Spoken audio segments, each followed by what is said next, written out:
왕, 뭐 통치자 그런 뜻으로 저는 지었는데 뭐 다른 분들이나 뭐 잘하고 불러주시더라고 해서 포기했어요.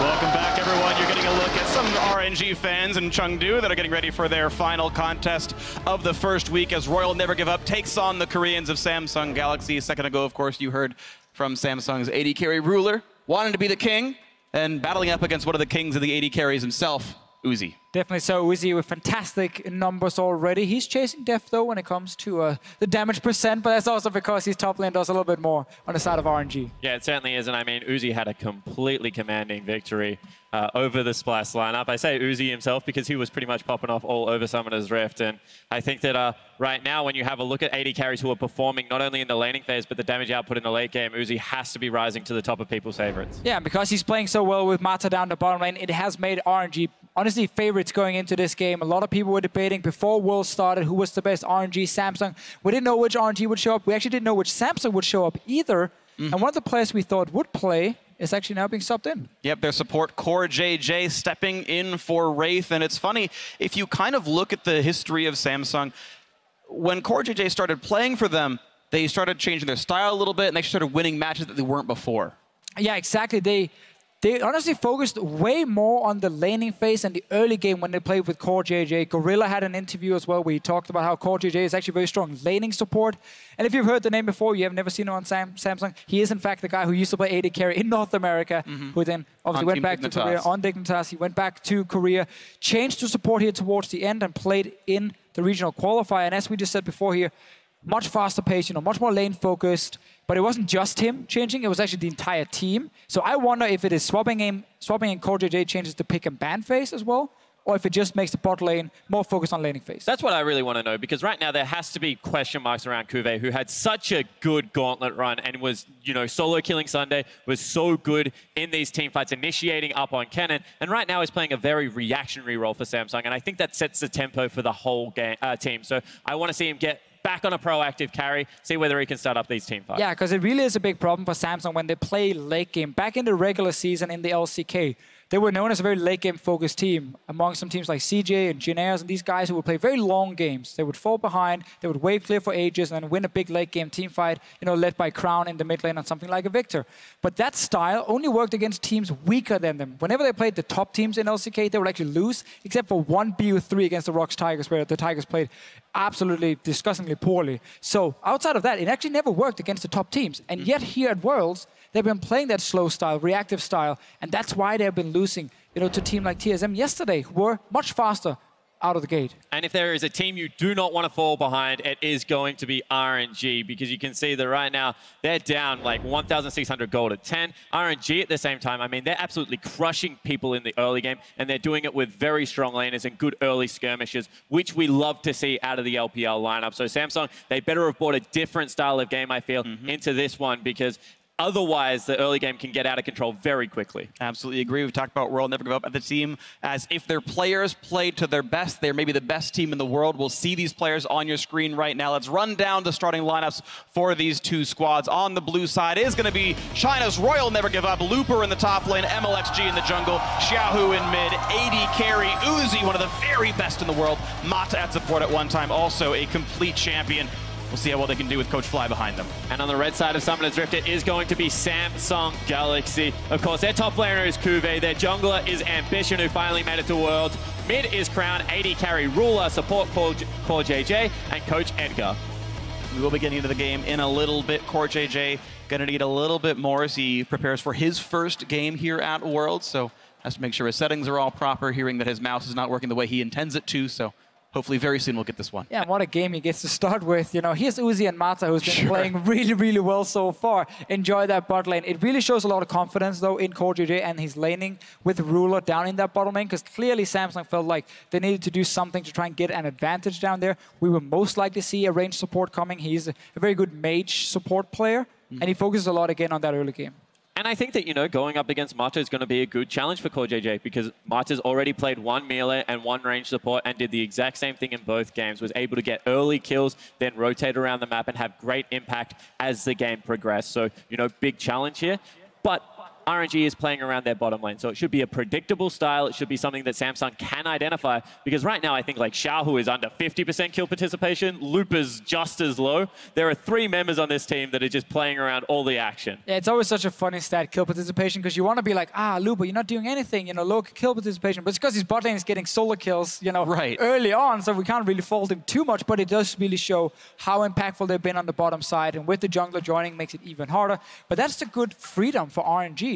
Right now, they can actually pick other lanes to camp for if you are, you know, MLXG, if you are Mata who can roam, because you don't have to actually focus on that 2v2 too much. You don't need to help them. They're doing fine on their own. Absolutely agree, and we are now getting ourselves into Champion Select here for our last game of the evening here. Don't worry, we've got more games coming up tomorrow, but this will be our 6th of the day. Royal Never Give Up versus Samsung Galaxy, and right off the bat, Crown not allowed his victor. Signature champion for Crown being removed this time around. I love heat check champions, you know? He's so good on it domestically. Let's give it to him once at Worlds. Let's get rid of that. Let's just ban it for now. Don't want to deal with Crown on that one. But Crown has a lot of other champions. I've seen people question his champion pool, but from following him in solo queue, doing the bootcamp, he's been practicing so many different picks. A lot of the meta champions definitely are available for him. Also showed the Varus yesterday. I understood the strategy they were going for, but I think Samsung drafted 2 weak laners, you know, too much late game. You can't do the same against RNG. They will come swinging out of the gate and they will create plays across the map. And Royal Never Give Up hoping to pinch onto the Nidalee. We'll actually get that as the Ezreal is banned away from Uzi, and I think this is the expected first pick, and it will be locked in. Very surprising you ban Ezreal here last, because that could have been a power pick for Samsung. They already picked Ezreal in first rotation during this tournament, and when you leave up something like Nidalee, you expect the other team to take it. Leave up other power picks for yourself to grab in first rotation, but it seemed like they valued the Jhin above it. And they also have left open arguably RNG's favorite duo anyway, in something like a Caitlyn and a Braum that can stifle a lot of the aggression. And you're going to give Mata a Nami again if he wants it, which is a good pick against the Karma. So RNG can still draft a very, very strong 2v2 lane. Obviously, that means Karma can go mid lane for Crown. He's played it before. But that puts a lot of focus on Ruler as the main carry. It's interesting, though, because I feel like this support pool is influenced by the rest of the metagame, where 80% of the top laners we're seeing are Rumble and Kennen, these big area of effect magic damage dealers. Well, what do you do against that? How about bring a bunch of area of effect shields, bring a Karma, buy a Locket, hit R, self-cast the E, and try to block that damage out. And it seems like it's part of the reason this champion's so highly prioritized, when you know Looper's going to be happy to play a mage up there. And you know, correctly called, Nami gets locked in, so one more time we're going to see a bully lane come out of RNG. Ooh. You feel that it will be the Caitlyn to follow. Another one! Whoa. Instantly grabbed as well. Rise in the mid lane for Crown. And you thought you could bring Cleanse against the Rise Elise combo. Well, that Cleanse won't do a whole lot when you add in a Scanner. This is a combination that in the mid lane can just ruin your day completely. One Scanner hit level 6. That's a flash engage onto someone like Xiaohu, and he will die because Rise, as we talked about before, 1v1, he can deal insane DPS. Have Skarner to keep the person in check, and Rise will kill him. But one more time, poke comps have been very successful. You've got the Caitlyn, you've got Jace, Italy, and then the 2 disengage options. I love when Cassiopeia sits on top of her carries. She can just stop any aggression that is coming from the top. From straight on, and unless they get a big flanking top lane here, something like a Kennen for Kuve is going to be nigh impossible for Samsung to engage onto this RNG lineup. But once again, we have this situation where Rise is picked, but with a losing side lane already here, Jhin Karma against Uzi and Mata on Caitlyn Nami will not be an easy bot lane for Samsung. They can pick the Kennen top, but Jace can definitely win that matchup as well. So RNG, if they play well in the side lanes, we might have the same situation as when we had SKT versus Aimee, where the Rise might be doing fine in the mid lane, but he looks to the left and to the right, and he sees 2 lanes under fire. And one more time, you see a huge invading jungle coming in against Ascana, who pretty much is a sitting duck, pre-6. in these matchups. Nidalee going to be able to come into his house, take all of his belongings, and get out quite easily just because of the increased mobility there. So a lot of pressure on Ambition, Crown to be able to shove up mid lane and try and get into the side lanes to help out the other members. Exactly. Unless your mid lane actually gets to move first, you are going to be prey for MLXG's Nidalee here. It's going to be difficult. So a lot of weight put onto Crown's shoulders in this Ryze, but it's the second time we've now seen Ryze picked into Cassiopeia. And if those lanes do look okay, you come into the mid game and you've got Realm Warp, you've got the Mantra Shields, you've got a Skarner for Assassination, you've got Kennen Teleport Flanks, you've got the Jhin Ultimate. Every single person on this roster has a way to start the engage, to get onto that poke comp. So much pick potential. So much pick potential from Samsung, but the problem with pick comps is once they start falling behind, getting that one pick is very, very difficult because you don't have proper vision on the map, you don't have proper setup. Samsung cannot fall too far behind if they want to execute this composition. And one more time, you know, they can just run out of damage that little bit if they can't get the snowball rolling, because Kennen, if he falls behind, does become quite useless.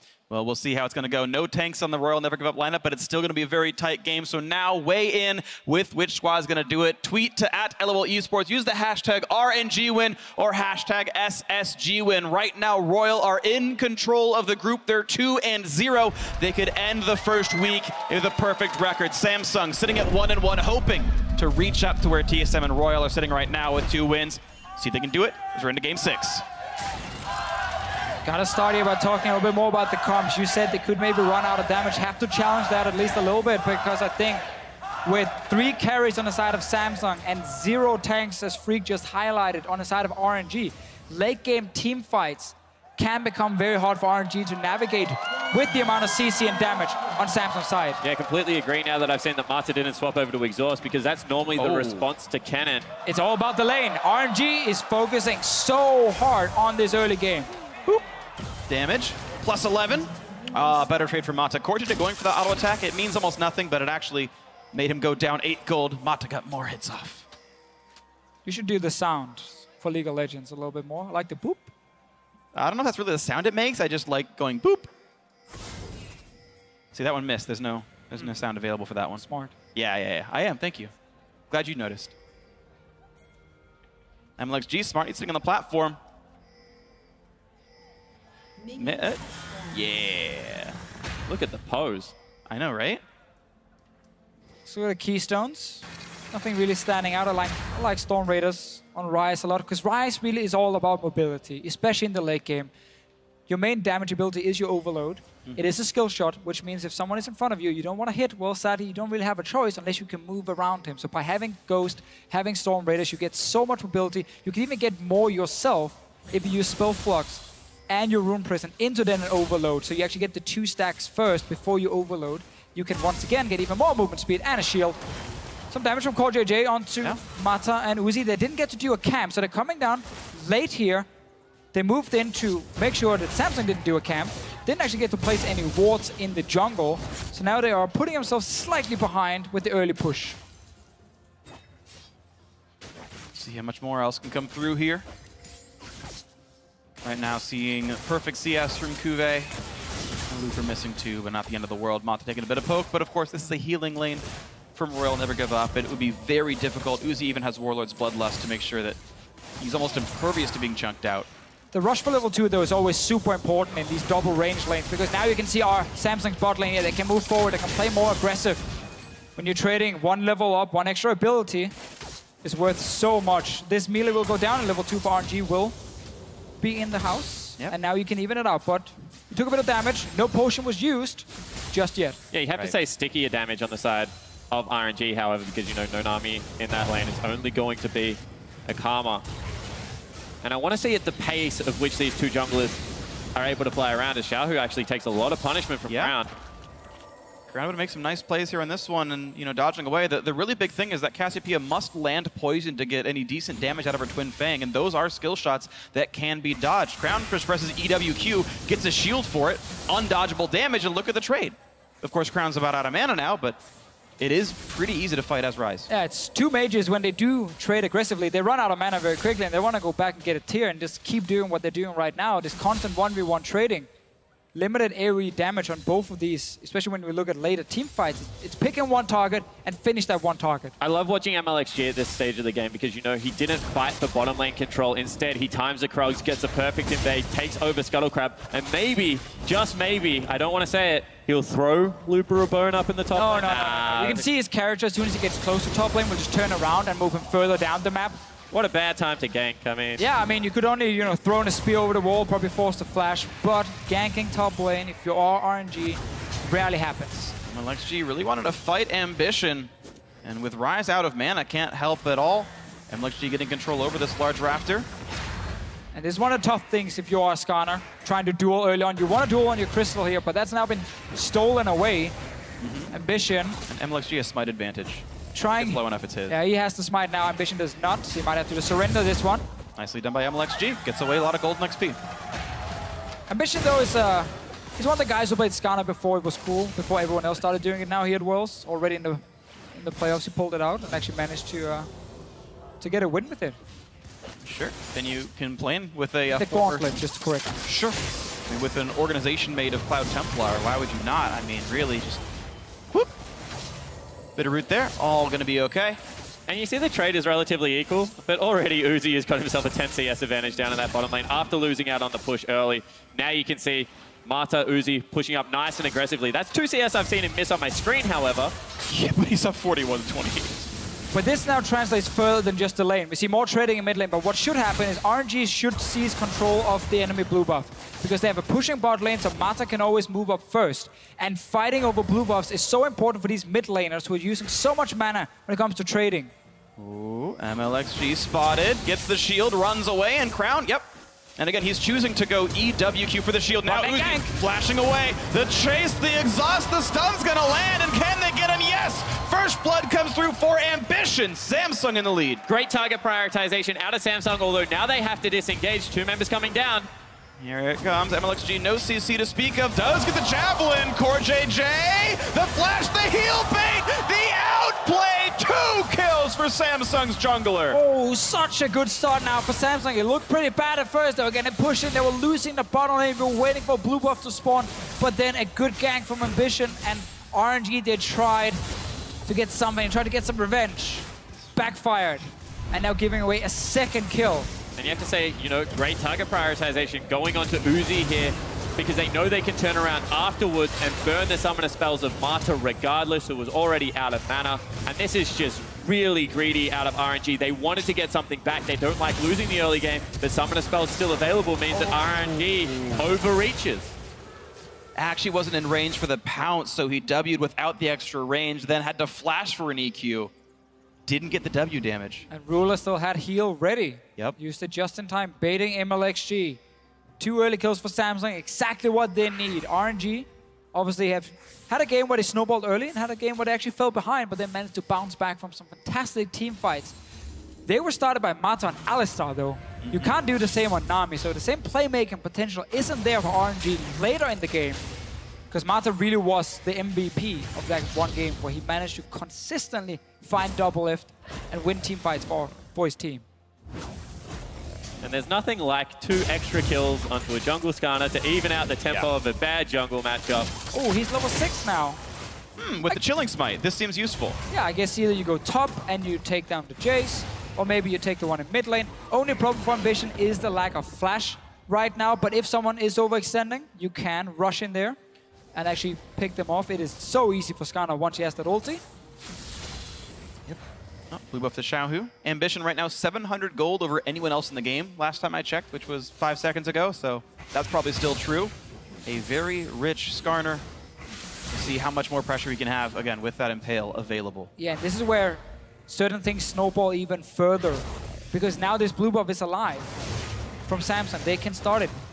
Give it over to the Rise, so he evens out what happens in mid, and he doesn't have to run out of mana. That means you don't actually get to win the matchup as hard if you're RNG. Had they not been killed in the bottom lane, they would still have had pressure in that bottom lane. They could have moved up with Mata, moved in with MLXG, and stopped this blue buff from going over to Crown. Instead, because of the 2 kills bottom lane, Crown gets it, and now evens out what's happening in the mid lane. You know, on top of that, what was looking like a very ugly shot for Ruler first up would have gone back and had to pick up multiple longswords. He actually gets a pretty good first buy-in here against Uzi. Now more damage. Root means he can go for the snipe. Lands 1, dodges 1. The other 2 shots tanked up by Mata, who feels durable enough to deal with it. MLXG removes the Tri-Brush ward, so now Samsung are playing without as much vision as before. So Ambition comes down to make sure they're safe. Replaces the ward. and they can assume MLXG went down to the bottom side. And RNG really want to just keep pushing this bottom lane. You play Nami Kate, you know the mid game for Caitlyn is not the strongest, especially not compared to a Ghostblade AD carry who is such a strong mid game spike. So Samsung have been able to shut down that bottom lane. It's really put them in a great position to transition out of the laning phase into mid game and just have a massive AD carry advantage. As long as the other lanes don't fall further behind, they're going to be great. And right now, Kennen is winning top. Ryze is even in the mid lane with the Cassiopeia, so it's looking really, really good for Samsung. Definitely got to agree with this one. 1,000 gold lead, but here's MLXG playing for a nice one. Of course, Rift Scuttle can't see that far into the pit. They have no idea he's doing it. And two really smart wards over the back side of the pit in the banana brush as well as, you know, just below it to make sure that there is no vision as he pounces over the wall. Going to be able to execute that one down. Hop back over. That's actually a really cute play against the flow. Yeah, it was a bottom lane, you know, that couldn't push up because of lack of summoner spells.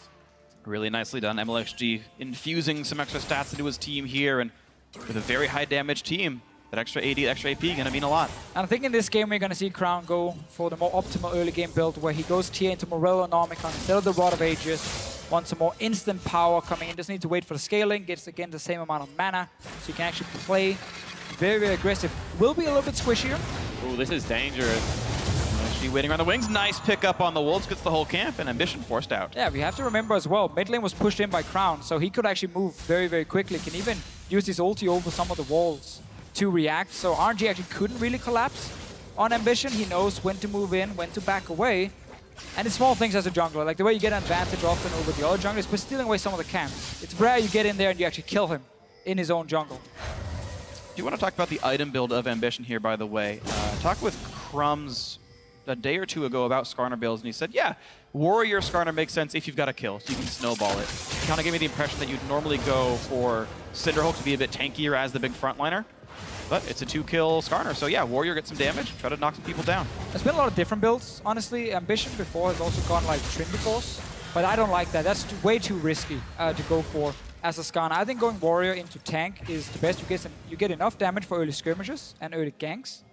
You have Chilling Smite, obviously, already picked up, and now you just need to be a frontline. Dead Man's Plate is a great item for Skarner. Rushes even faster in to catch someone, so definitely not surprised to see this, and a lot of Skarners will go for Warrior and Chant. But I do like that it's not one size fits all, because at the same time, if you do want to have control over neutrals, with, you know, those Spires as well as the Trinity Force, Skarner auto-attacks and takes down those incredibly efficiently. So, you know, if you're going for that big mid-game spike, I can understand where a 2-item Skarner can help that out. However, you do need things like, you know, maybe a mid-lane Karma to be able to give you that big shield. So I understand in this game he's probably going to go towards the tank.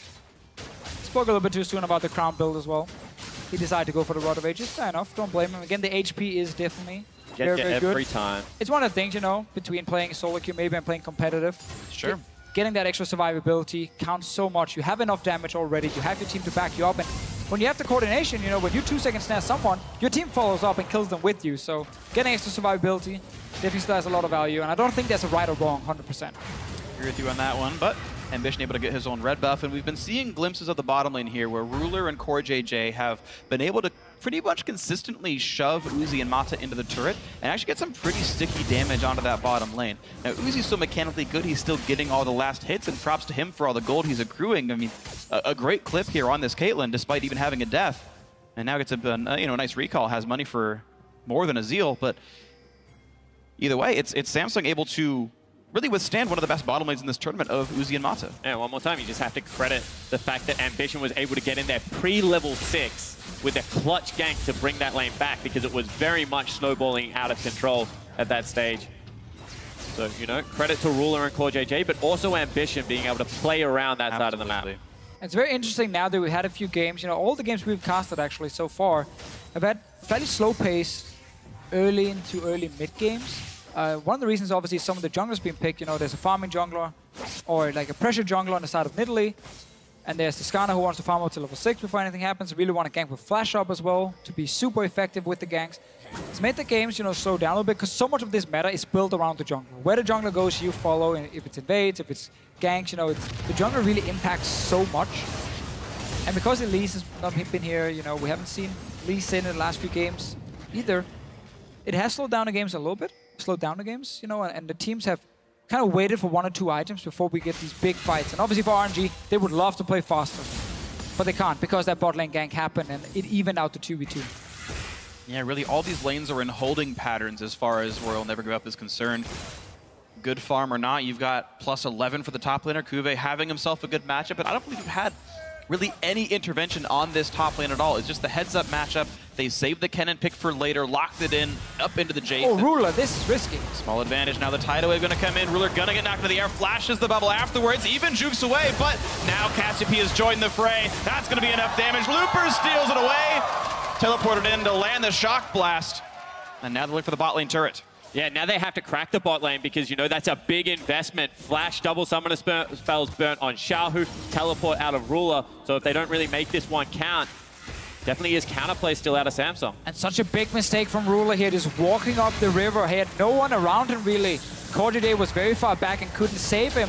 Ruler stepping close to try and pick up that crystal, and then suddenly RNG collapse instantly. They pick. Ambition. There's QSS. Immediate QSS, but they've got the Rune Prison afterwards. They've got the damage, you think? He tries to heal up the flash to chase, and finally the damage comes through. Xiaohu lived much longer than expected, but the kill does come through. Meanwhile, RNG have already knocked down that bot lane at a turret. They got the first credit on this one. MLXG gonna take up the shots as more turrets are traded back and forth. Top lane and mid lane outer killed off by Samsung, but 2 bot lane turrets here for Royal Never Give Up. Big collapse coming out. Teleport in from the Kennen. Ooh, they want to surround this. Snipes on the Ruler. He's going to lose his life for that one. Great turnaround there by RNG. 2 to 3 now in kills, but Kuve is still behind. How much can be gained? The whole squad's here. 8 members in the bottom lane. Ambition is going in his QA. The in gets stunned in the 2. A lot of damage on the Uzi, who tries to lifesteal tank it, forces out Kuve, and they get the 1-for-1 so far. The battle continues. Ambition forced out, running for dear life, and Looper actually, I think, hit the wrong target with the Thundering Blow on the backside, but the chase still coming in for Core JJ. Come for auto attacks out of Mana Crown, not able to get CC, forcing the flash, though, out of Mata. And somehow, against the flow, RNG able to pick off Ruler first with great target prioritization, then isolate and take down Kuve, who dived into the backline. There have been some bad minutes for Ruler here, getting caught up before this fight even started. Nice Kennen ulti, and Uzi managed to stay alive with the heal, the lifesteal as well, and does manage to take down the Kennen. And they end up trading very, very even. Looper doesn't manage to pick up the kill. I don't think it would have killed him regardless, and it did get rid of a member that was trying to chase him quite heavily, so I don't mind the target selection, or he's just an incredibly lucky man. Could have been important. Yeah, it could have been on purpose. But this man right here on your screen, Ruler, he's the man we're looking at. Got caught in the river. Got caught before the fight even started. He was walking down alone to join the team. They were flanking on RNG, and they just turn around and kill him instead. Meaning that RNG actually get out. Stay even in gold. Yeah. Dragon is being started. I think they're okay giving this one away because that was a very risky play before, and they could have lost way more. And the prioritization on Air Drake in the LPL region is not the highest at the moment. So, you know, they're happy to give that one up. They're looking for maybe an advantage on the top side of the map. You can see Looper, Xiaohu, MLXG all moving up there. Need to make sure they don't lose too much mid lane priority here, however. I do think Cloud Drake actually means a lot, though, when there's a Skarner in the game. If RNG has it, they can practically just outrun his W and just never be in range of anything and not get caught out. They've got to make sure they attack Ambition, and he does go looking for someone. My choices are not the LPL choices. Of course. I completely agree with you on this one. I wouldn't be an NALCS cast without pimping out Cloud Drake and saying that it's one of my favorites. Europe also hates it, so I guess me and Spawn together against you, Freak.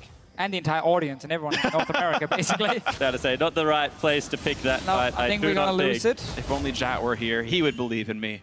And that's okay. I remember still walking into the office and you guys just attacked We still believe all the European casters to explain how good Cloud Drake was. We thought we could convince you.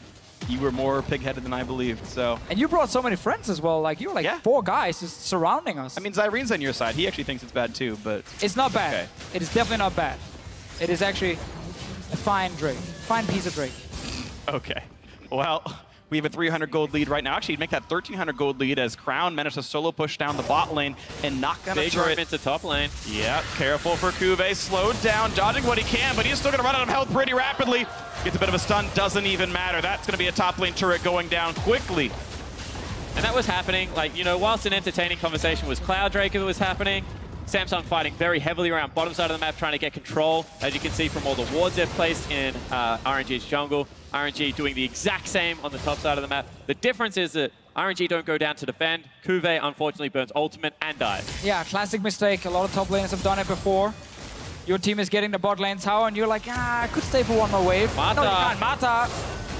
Looking for a sniper cross, puts down the tidal wave, but not in time. Ruler lands the 2 ultis that he needed, grabs it. Samsung able to answer a kill back now, temporarily 5v4, and they get a little bit of bottom jungle control with it. I like how we're seeing like these small picks happening. You know, top laner dies, now support dies on the side of RNG. Small things happening. We're 20 minutes into the game. Samsung still with a slight advantage.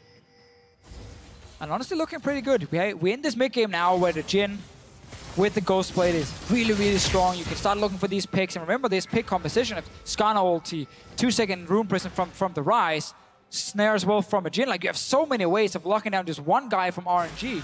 And it's also heavily around vision control, because they didn't have control of that side of the map, and Mata was trying to get it back, but in the LPL, mid laners very rarely go over to sweeping or even the side trinket, because they're responsible for a lot more of the warding than what the jungler is. One of the rare games that MLXG has actually picked up trackers, generally likes the red smite on some of these picks. And now we get to see the 1-3-1 we wanted to see from IMA earlier today, but SKT just got so far ahead, won every single lane, and it wasn't possible. Now you actually get to see this Rise sitting in the side lane. And no one on the side of RNG can actually 1v1 him. So he has full control, he has full pressure in that lane, and he can always push it first. Looper is hiding in the bush. He wants to try and catch a Yordle. He is a level up right now, and that's Proto Belt down.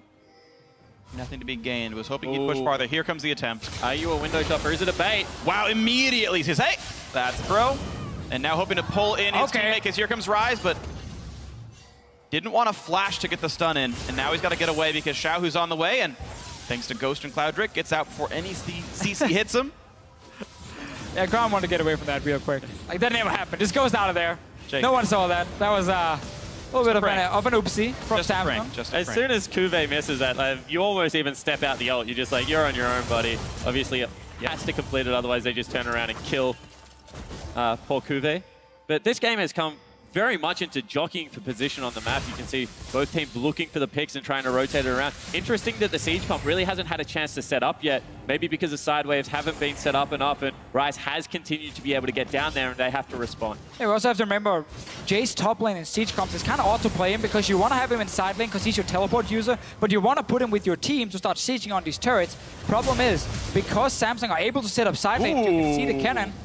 The threat of ambition, MLXG had to flash away. And it was because the Rise had disappeared into Fog of War, and you know they have that ward down there. So as soon as MLXG realized his mistake, burns a summoner spell. Not ideal, but still disciplined play. And now RNG got to group in mid lane. Not really committing anything just yet. Ruler gets to return, and they're not hard committing for it, so that kind of resets the map. Again, RNG has a pushing top lane, they have a pushing bot lane. If they just send the Rise down to the bottom side, or the cannon down the bottom side, they actually can split push.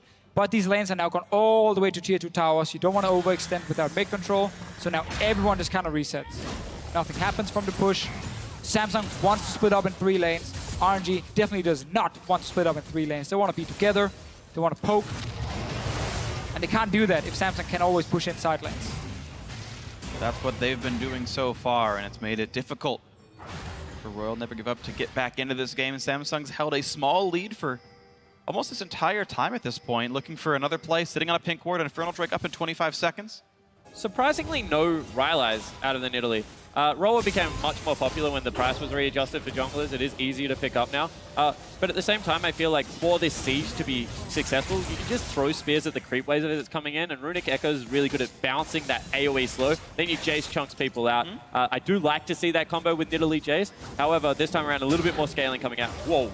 Yeah, that's the kind of damage these javelins can deal, and that's even without Sork Shoes. He's gone Mercury Treads for stun duration. Another poke out from Looper, putting Ruler to half. Nice dodge and a nice pickup. No threat on the Drake. Now Royal control mid lane. All 5 are there. They've got inside track there first. They're controlling the chokes. Ambition on one side, the rest of the team on the other, looking for a bit of damage. Shahu gonna pop the QSS. Here comes Cube into the back lines. It's several stuns. The Ruler's already got one. Hits Matza. He might burn down. He's gonna get him, actually. That's 2 already. Now Uzi caught up, exhausted and dead. 3, make that 4 for 1 to Samsung. And this is what happens when you don't have an exhaust against a cannon that can dive your back line. You saw Kuve, even though he died, got so much damage out, and now Samsung start up the Baron. Korean cannons definitely deal way more damage than the rest we have seen today. What a great ulti, and yeah, you touched on it, you know, no exhaust, but also this Pokemon getting flanked. They actually walked straight towards Ambition and just kind of got caught out. No way for RNG to suddenly kite. That's a Baron as well. And this RNG lineup, when they were unable to snowball the early game, and when Mata is not on a playmaker, they've not been able to do anything. What is Xiaohu doing here? Walking into melee range of Ambition, and now the cannon just flies into the backline.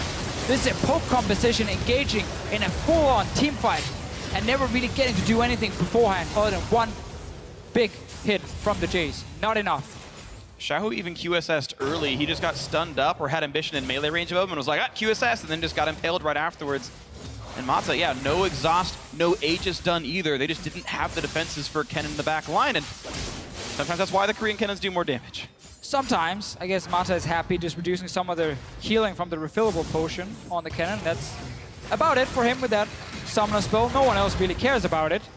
And that's a big, big issue for RNG. They actually had a fine setup in the mid lane to start poking, start landing some proper damage, but then you start walking into melee range of Ascana, you QSS the first stun, well then you're gonna die. 2 out of the 3 lanes able to apply the Baron buff right now. Kuve did fall down before it was picked up, so not going to be able to have that one. However, you can see Crown exerting a lot of pressure in this mid lane. Ruler can join or just set up with the ulti because they have vision control right now. So RNG, next couple of minutes, very tense. Looking for the play. Cortege walking in, lands a slow into the root from Ruler, and goodbye to Xiaohu! Ruler on a rampage, 4-2 and 4, has all the aura pen he needs. Snipe blocked by Ambition, didn't even take real damage thanks to his shields. This is going to be another turret going down. Samsung Galaxy 4-3 in this one, but now it's Looper looking for the big play onto Kuve, gets the auto attacks, and that's what he was hoping for all along, but maybe it's too little too late. Samsung Galaxy now on their way up, saying, hey, Jace, let's avenge our fallen top laner. Ambition is on the hunt, and I don't know if there's much room to do. Gonna land the snipe, there's the kill. Ambition on a rampage as well, 4-0 and 6. Only missed out on 1 kill all game. A lot of people dying suddenly. Started in the mid lane with Xiaohu. He didn't flash the snare from the Jin, and then he was an easy prey for Ambition. Xiaohu definitely been struggling in this game. Honestly, been struggling all split long, and we see it here. He's under pressure a lot. He walks into certain people. He got caught out here by a Jin snare when he had flash ready. He's been dying a lot. Good response from Looper, but sadly, because there's no control in mid, he does get jumped after and dies as well. So Samsung's still in full control. And their carries are so fed. We looked at the Skarner before with the War Enchant. I actually didn't expect him to go Trinity Force, but he clearly felt so confident after getting 2 kills. And now when he got some tank items, he's just going to be a monster. 1 versus 2 against the bot lane. Would get the kill if not for the reinforcements coming in soon for Royal. A nice trap there for Uzi. And Kuve's teleport meant absolutely nothing. So that's not much gained there, but it's still complete control here for Samsung Galaxy. 5 kills up, 6,000 gold up.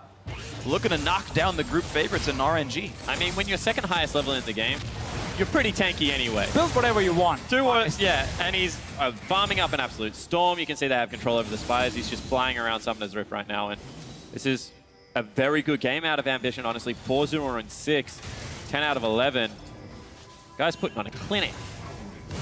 Definitely been a good game for him and for the rest of Samsung, and RNG showing some of the things a lot of people feared we would see from his RNG lineup coming in when they didn't manage to do well early game. They've not been able to set up anything. And when they actually tried, they got caught out and died. So Samsung just playing the control game. Baron buff times out. They've got a little while to play into the next objective. That's going to be an Infernal Drake, the 3rd of the game. Maybe Samsung will get 2 for themselves. And this makes everything so interesting. With Samsung looking to win this game, it means we'll have a 3-way tie for first heading into week 2. Group D going to be the first group to finish their sort of round 1 games. They're going to finish today, and then we won't see them until next week. And now, who do you even guess gets out of this group? Spice can get 3 wins and then like, whoop. But the thing is, they can. 2 of their games, they were so close to winning. They could have beaten Samsung. They definitely could have beaten TSM earlier today. And that's the scary thing when you have such a close group. You know, if one team then loses to the guys who's down in the bottom, you might suddenly lose your chance of getting out. Obviously, every team here wants to get first place. We talked about this earlier. You want to avoid the SKTs, the Rocks Tigers, who are probably getting first place in their group in a potential quarterfinal. But now that these three teams are so close to each other, you might just have to settle for making it out of the group. Sure. And not demanding that first place, because RNG has definitely been outplayed in this game against a team who got destroyed yesterday. All those sort of round-robin victories were not close. TSM took a shellacking from RNG. This game is firmly in Samsung's control, and TSM kind of crushed Samsung last time these teams played. So, you know, it could be rock, paper, scissors. It could be just how well you played on the day, but next Saturday is when these teams will all pick their rematches, and that'll be fun when we play all of Group D's rematches 7 days from now. But let's refocus onto this game. The Drake was picked up cleanly. Samsung Galaxy looking to keep that control here. Setting up now for Baron. Very nicely desynced in the respawn. A full minute and a half to play for the Vision game. Yep, start setting up around Baron.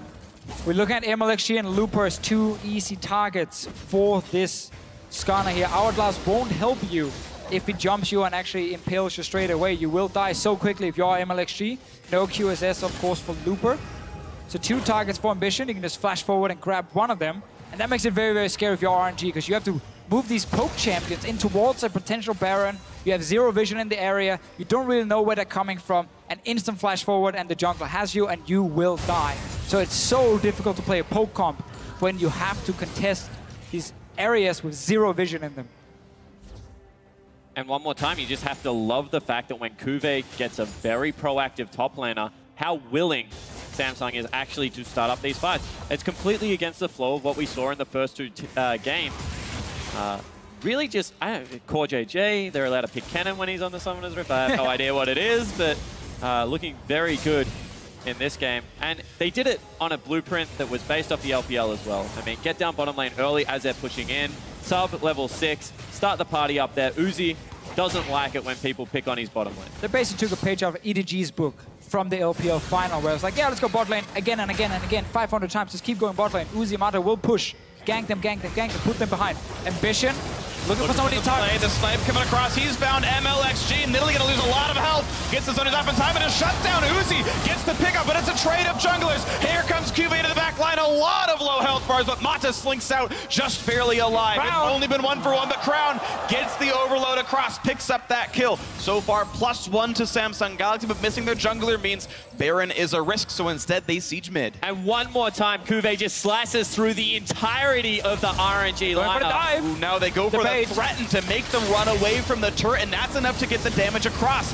4 versus 3, Crown hit by a double bubble. Here's the re-engage. Xiaohu switches targets and instead loses his life. Ruler hoping to be a king. So far he is. 45 seconds on Uzi and Xiaohu here. These two carries, they won't be back alive because Samsung, they're pushing for the turrets. Royal never give up. Might have to in this one. 2 members alive.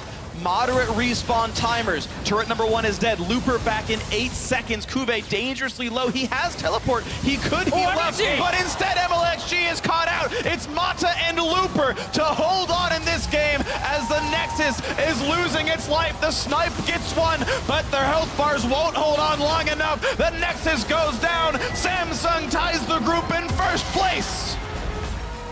And what a crazy group it is now. We see some of these teams get absolutely destroyed, and then the next day, they show up big time. RNG showed why the game yesterday versus Splice is not what we should expect every single time from this team. They did outclass Splice and just destroyed them in the laning phase. They tried to do the same here against Samsung. Jay's top lane, Nami Caitlyn in the bottom lane.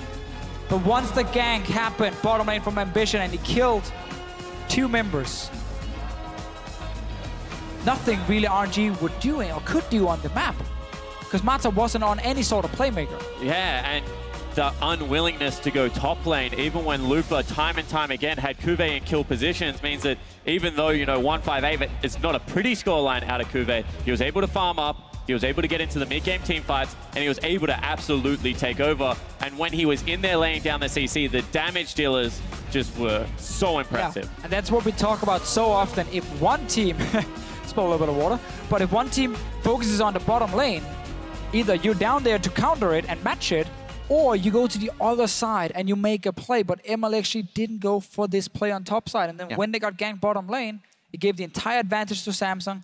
MLXG didn't impact any of the lanes, and when they actually tried to group and siege, they walked straight into a Skarner and died. And that's the thing, is they made the choice to play for lane. Nami Caitlyn, super dominant 2-on-2. It's one of the very best lanes you can pick. Brings Ignite saying, yeah, I could reduce Kennen's damage by 40%, or I could Ignite you and try to go for a kill in lane. Well, that never happened. Instead, the Kennen did full damage and just destroyed some team fights. And you have to say, out of the Samsung lineup, that is a ballsy call to be able to, we're going to lock first rotation our duo lane. We're going to do it for a lot of the utility it brings, and you can pick your Nami, you can pick your Caitlyn into it because we trust Ambition enough to ensure that he's going to get down there early and he's going to swing it back in our favor. Yeah, they tried to pick a range matchup with some sort of CC, you know, land a snare from Karma, maybe from the Jhin, and then set up Ambition to come into that lane and make a play, and it worked for them, honestly. Samsung played really well in this game. RNG showed some big weaknesses, and it's going to be so funny because now all these top teams have actually shown bad games and great games. Yeah, and you can look at them and start picking apart what makes them work, what makes them sort of fall apart here. Even talking about the Nidalee getting grabbed up and MLXG getting out jungled, so few teams are willing to give that over. Samsung says, yes, we will, so that we can secure the Karma, secure the Jhin, play the champs like their way, and those factors did work out. Ambition kept up with the most contested champion at Worlds. Yeah, and this was a fear, you know, 1-3-1, get in RNG's head early and then pull them apart across the rift. How will they respond? And the answer in this game, poorly. So, beautiful game now by Samsung Galaxy, tying once again into first place. And now for a closer look at that decisive win, let's send it down to Shox, who's standing by with their jungler. Thank you very much, guys. Joined here on stage by Ambition after that first victory for Samsung. Congratulations. You guys were the underdogs coming in here. RNG has had some very spectacular games so far. How did you manage to win this game? 일단 이번 경기에 들어서면서 이제 삼성이 RNG에 비해 비교적 약체로 꼽히고 있었고 RNG는 아무래도 조선도를 달리고 있었는데 어떻게 경기에 임하셨는지 말씀해 주세요. 일단 저번 경기를 좀 저희가 실수를 많이 해가지고 졌다고 생각해서 저희가 실수를 줄이자라는 생각으로 그냥 열심히 했던 것 같고요. 뭐 집중만 할 수 있으면 저희가 이길 거라고 생각했어요. We thought that we lost last game against TSM because we made a lot of mistakes. So we focused on minimizing those mistakes, and we thought that as long as we stay focused, and not make as many mistakes as we did against TSM, that we had a good chance to beat RNG. It also looks like you have a lot of success whenever you play Skarner. It was your lucky charm also in the regionals, and a lot more players seem to have been picking it up. Talk to me about Skarner in this meta, how important it is, and how important he seems to be for you specifically. 그 앰비션 선수 스카너 챔피언을 픽할 때마다 좋은 모습으로 승리를 거두셨는데 저희 그 한국에서나 여기에서나 그 당시에는 이제 앰비션 선수가 거의 처음으로 스카너를 이번 메타에 들이셨는데 지금은 사실 많이 쓰이는 픽입니다. 그 스카너 챔피언이 어떤 챔피언이고 어떻게 사용하겠고 지금 어떤 챔피언인지 말씀해 주세요. 그냥 쓸 때마다 좀 생각이 많이 달라지는 챔피언인 것 같아요. 어떨 때는 좋은 것 같기도 하고 어떨 때는 되게 안 좋은 것 같기도 하고. 근데 어쨌든 그 궁인 워낙에 위협적인 그런 스킬이다 보니까 그냥 좀 심리적 부담이라든지 뭐 이런 것들을 되게 좀 많이 줄 수 있는 캐릭인 것 같아요. I think Skarner is it could be good, it could be bad, but with his ult, it could really give a lot of pressure to the opponents. So in that way, I think it's a very good champion to play. Okay, it worked out here in Ambition. Of course, you have achieved so much in your career, but this is the very first time that you managed to make it to Worlds. How has the experience been so far, and how far do you think you can get with Samsung? 그 앰비션 선수 지금까지 선수로서 정말 많은 것을 이뤘지만 롤드컵엔 처음 오게 되었습니다. 지금까지 어떤 경험을 하고 있고 어디까지 삼성 팀으로서 어디까지 진출할 수 있다고 믿는지 말씀해 주세요. 저희가 경기를 단판이 되게 오랜만이라서 그냥 좀 단판의 변수들이 좀 무섭긴 한데 만약에 저희가 그런 것들만 잘 이겨내서 극복한다면 저희는 한 4강 정도는 갈 수 있지 않을까 생각하고 있어요. Actually, we're not that used to best of one, so like there's so many things to consider in playing a best of one. So I think as long as we proceed to the quarterfinals by playing a good week next week, I think can actually aim for the semifinals. Oh, wow. Big words there. Well, you have a win on the board and looked fantastic in this game. Congratulations, Ambition and Samsung pulling this game out and completely turning the group on its head. Analyst S, take it away. Thank you very much, Shox. That's exactly right. With this win here over RNG, Group D just got very interesting in that we've got three teams tied at 2 and 1 at the top. But in order to break this game down, I want to start in Champion Select here because we had what a lot of teams would look at for RNG as a very dominant composition that we would expect them to be able to just absolutely steamroll the competition with. Well, I mean, maybe starting out with the Nidalee and you're like, giving Nidalee over to MLXG, you're crazy. Oh, that guy is awesome on Nidalee. But then they don't draft any frontline. They don't bring an exhaust to reduce any damage, as they said.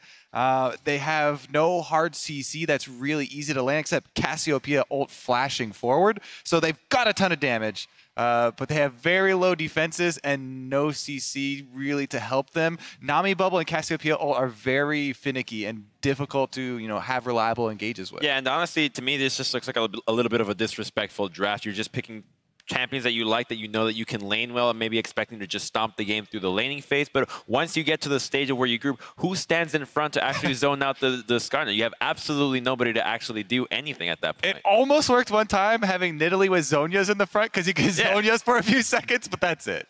I know you guys are puzzled about the RNG side of things. Samsung, you just have to look at this draft. It's coherent. There's initiation for once. They're not just going for the poke comps. They've definitely been drafting much more towards what RNG are playing this game than their own style.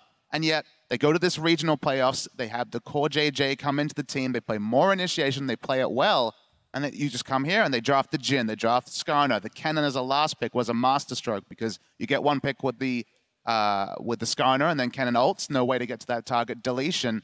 It all followed, it all tracked, but for some reason, it's a core JJ special only. I want to get Kobe in here real quick. Well, for some reason, this is almost exactly the same core champions that TSM just drafted, right? The Jhin, Skarner, and Karma as the core of the team, and then the double mage solo laners. Very, very similar compositions for both teams, back-to-back wins in the group of death. Yeah, and the Skarner is really good at just singling at one guy, and we know who you have to single out from RNG. It's got to be Uzi, and they went down to the bottom lane multiple times. And while I would have liked to see Skarner actually just use Flash more aggressively with that 2-0 advantage, the fact that you have to worry about Skarner so much as an AD carry just really slows yourself down. You're going to see in the replay right here, Skarner from the brush, just the hidden Skarner is the deadliest. He's going to be able to actually pick up a double kill, I believe, right here. Yeah, first kill here, flash bomb by Nami. It will be on RNG's attempt to re-engage. Right. The second part here, this is the most cool part to me because I like to give 100% credit to the players. I'm going to say from the moment they saw Nidalee coming down, they were like, heal bait, heal bait, heal bait. We're going to bait this because Ambition could easily have stopped and blocked that spear, but he chose to let it hit the Karma, juicy target. MLXG takes it, hook, line, and sinker. That's some crazy creativity about it. I won't block it for you. I'll let you bait him in. I mean, either way, though, what this move showed, though, was that Samsung Galaxy was responding to what RNG had done in previous games, in that Uzi and Mata had taken very powerful lanes and had shoved in early and created those giant CS leads for Uzi. Ambition decides to do something about it this time, comes away with 2 kills for himself. That gives him a level advantage. We talk about, MLXG on Nidalee expecting to create a lead. Well, all of a sudden that lead is gone because 2 kills go over to Ambition. And it's a pre-6 gank from Skarner. I guess Caitlyn probably didn't even respect that could possibly happen. That's just the reality. It was good timing there.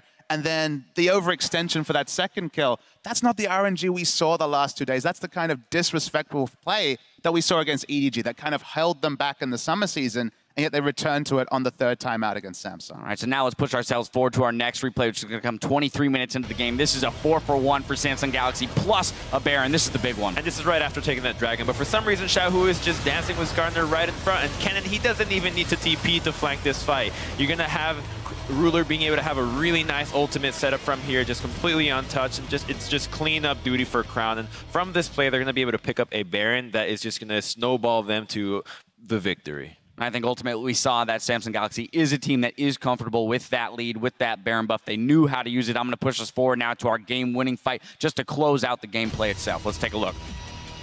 At this point, Samsung are way, way ahead, but it was all about the pick coming through from Ambition. They have so many initiation tools. They just tunnel in on MLXG. He's able to drop aggro for just a little bit, but at this point, Q, that was such a nice flash proto bell in, and you just see them get so low, and this Karma shield speed is going to help Crown be able to flash in for that final kill. And believe it or not, they're going to be able to push from that kill to actually end the game off 1-1 fight near the blue buff. Look at that gold graph just explode. That was that 4-for-1 in the mid lane, plus the Baron snowballing to the end. That's that slow playstyle, being able to just play it calm and collected. I mean, I was kind of criticizing it at first, but if that's your style and it gets you the win, by all means, go for it. And I don't think it's going to surprise anyone that Ambition is going to pick up our player of the game here with that early move on Skarner and then kind of leading the charge for the team in those engages and picks and ultimately driving them to victory. His first time here at Worlds, Kobe, and he's showing up. I mean, both Sven and Ambition pick Skarner, get MVP. Good champion? Well, I mean, when you can just click R and start the fight, I guess it's okay. It's a lot easier to look good. But now I want to zoom out here and talk about this Group D for just a brief moment because, as we mentioned, we now have ourselves a three-way tie here up at 2-1 for each of the teams. But I thought what the casters mentioned was very interesting in that in two of the games that Splice played, they were at times in contention or in a position to maybe take a victory, which makes week 2 all that much more scary for those three teams sitting at the top of the table. I mean, those three teams at the top are the three teams of why we're saying this is the group of death coming into it. You know, Group of D, as soon as people saw the group draw, like, who exactly is getting out of this? Yeah, some people have a preference for one over the other, but those three are very close. And now that they've all exchanged games, with Splice being the only one to kind of donate and bump everybody up, week 2 gets very, very interesting. The excitement's so high just because all three of these teams that are 2-1 have shown defined weaknesses and strength. And then you have Splice nipping at the heels in 2 games. Okay, blown away in 1, but I don't think Splice are going to go 0-6. They're going to take a victory, and that might be pivotal in deciding who gets out of this group and who doesn't. And I think for pivotal things that the junglers are so important for this, and I think that teams are starting to really pick up onto clinching that jungle pool and really understanding how important the early pressure is. And the Skarner, the fact that he can get away from the laning phase and come out ahead as we saw in the TSM game, as we saw in this game, that's kind of worrying. You don't want to see a Skarner being able to just, for some reason, put out more pressure than the early game junglers. And if the teams can really crack down on this and really punish that next time around, we're going to see a lot more, maybe, what's the... I don't know. I don't know where you're going. I don't know where I'm going with this. I wish I could help you. Yeah, right. 2 words? 3 syllables? We're going to see more proactivity from the early game jungle. There it is. I love it. All right. Well, that's probably my signal to close out the day. And at the end of the 3rd day of competition, let's have a look at how our groups stand. Now, the Rocks Tigers are on top of Group A with their 2-0 record. Korea's 2nd seed holds 1st place in Group B. Group C will get the chance to shake up their 4-way tie tomorrow. And 3 2-1 teams, RNG, TSM, and Samsung, are knotted up in Group D. That brings us to tomorrow because the fight continues as we complete the 1st round robin of the group stages here at the 2016 World Championship. First, it's Group C where AHQ will go up against INTZ Esports, followed by EDG versus H2K. Then Albus Nox Luna takes on G2 as Group A takes to the stage. And later on, it's SKT versus Flash Wolves in Group D. Now, those matches kick off at 4 p.m. Pacific time tomorrow. That's 1 a.m. for those of you observing CEST. Now, there's more coverage coming your way in just a few minutes as Shocks, Stress, and Freak look back on the day's key moments, and in another edition of Worlds Tonight. My goodness, it is a long day. All right, but that's going to do it for us. So on behalf of everyone here covering the action in San Francisco, thank you for joining us, and we'll see you right back here tomorrow as the fight for the Summoners Cup continues at Worlds 2016.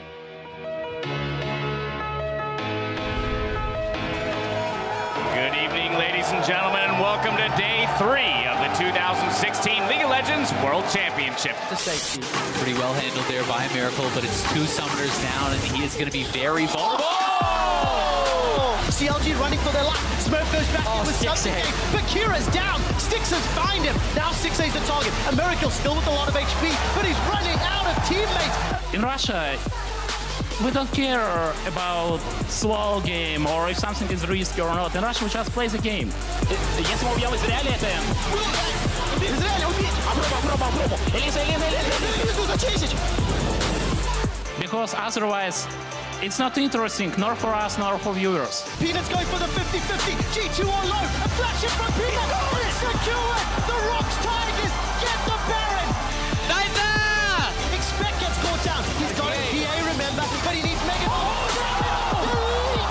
Core JJ, the flash, the heal bait, the outplay, 2 kills for Samsung's jungler. Shahu gonna pop the QSS. Here comes Cube into the back line. It's several stuns. The Ruler's already got 1. Hits Mata. He might burn down. He's gonna get him actually. 3 crown hit by a double bubble. Here's the re-engage. Shahu switches targets and instead loses his life, but their health bars won't hold on long enough. The Nexus goes down. Samsung ties the group in 1st place. Shake a said that it's okay for Bjerg to call himself MA Faker. Yeah, he deserves that name. He owns the copyright for the MA Faker. What you should say is it's okay for Faker to call himself Korean Bjergsen. Now one more snipe, and it's still going to get big. Yes, he flashed early, and Bjerg's on the chase. They're going to get more. Oh, he's not going to burn down. Instead, they'll pick him off. And there he is looking for a target. He stuns up Maple. That's the shutdown. Is here now. Can you just ult it? No, it's fine. Yeah, I'm gonna kill. No. Nice. It's also getting very nerve-wracking for Meteos. He's very far away from the team. If he gets